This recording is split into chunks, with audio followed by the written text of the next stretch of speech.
ஒன்றே சொல்வார் ஒன்றே செய்வார் உள்ளத்தில் உள்ளது அமைதி இன்பத்தில் துன்பம் துன்பத்தில் இன்பம் இறைவன் வகுத்த நியதி சொல்லுக்கு செய்கை பொன்னாகும் வரும் துன்பத்தில் இன்பம் பட்டாகும்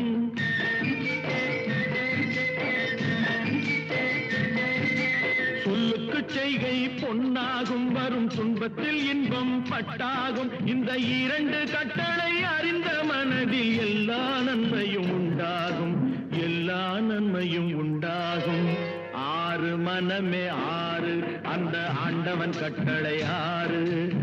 ஆறு மனமே ஆறு அந்த ஆண்டவன் கட்டளை ஆறு உண்மையை சொல்லி நன்மையை செய்தால் உலகம் உன்னிடம் மயங்கும் நிலை உயரும் போது பணிவு கொண்டால் உயிர்கள் உன்னை வணங்கும்